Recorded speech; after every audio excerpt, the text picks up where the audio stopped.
The life and workspace of an airsoft reviewer can be explained in the amount of boxes he stockpiles around the house. Look at this mess. I'm just looking for one box, and I have to spill out my closet's guts to just get to it. Now I can start this review. This is the Umarex Smoke Wagon, the Elite Force Smoke Wagon, the Legend Smoke Wagon.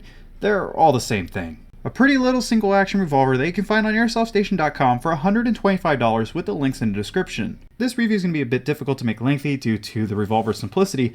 However, a review doesn't have to be long to be thorough, so let's start with the unboxing. The cardboard box is flashy and will read Legend Smoke Wagon, and should give you a simple layout of the revolver on the back. Popping the box open, we get the manual and paperwork on top, and the revolver is surrounded by a sheet of bubble wrap.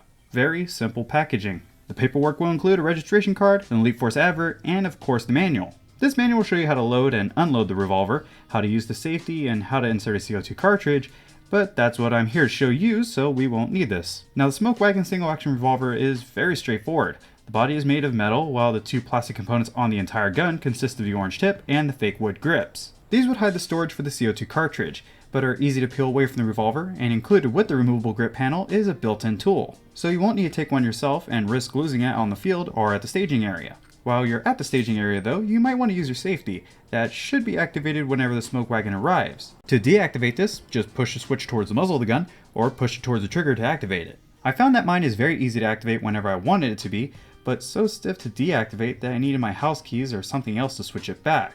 Moving up to the cylinder and hammer assembly, I can show you that loading the Smoke Wagon might take some practice to do in a hurry. First you'll need to open the loading gate, which can be found on the right.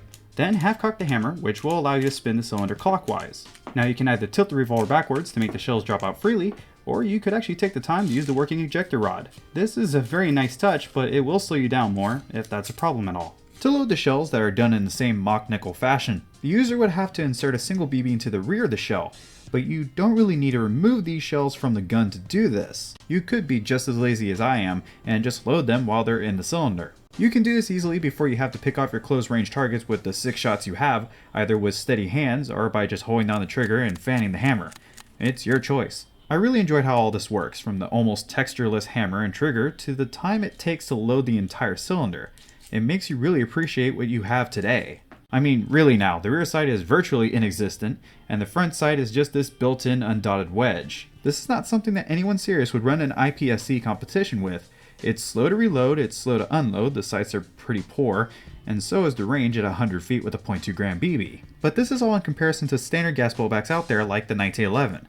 But in its own category, this is an amazing looking piece. The body is well made and nothing wobbles except for the ejector rod, so in your modern airsoft collection, this will stand out. But if you are set to playing a game with a Smoke Wagon, then you should know that you'll have 150 shots with one CO2 cartridge available to you, before you'll need to reload that cartridge, and you'll be dishing out all those shots at CQB speed limits, meaning that the poor range of the Smoke Wagon won't matter that much if you're already close up to the enemy. Like I've said before, revolvers are so easy to review. Make them single action though, and they become even easier. But if I would sum up the Smoke Wagon, I'd say that this gun is mostly about its looks. If this is the future piece for your collection, then go for it. But there's still a lot of fun to be had with the Smoke Wagon, don't get me wrong. If you're playing a game with this, you can get a lot of imagination going on. Even if you're fully decked out and operator looking, you can still be a cowboy with this. But this may only fit for a small niche of players out there. But if this is the revolver for you, then be sure to hit up Airsoft Station to get yours sent your way immediately. All the links you'll need will be in the description, so you'll know what to do. Or if you have any questions about this piece, then ask them in the comments down below, and I'll be sure to take a look at them. The next review will be over the Umarex APX, before I check out the Star Rifle, so be sure to stay tuned for that. But until the next video drops from the city of San Antonio, this has been Scott Hollenbeck, and I'll be sure to see you all next time.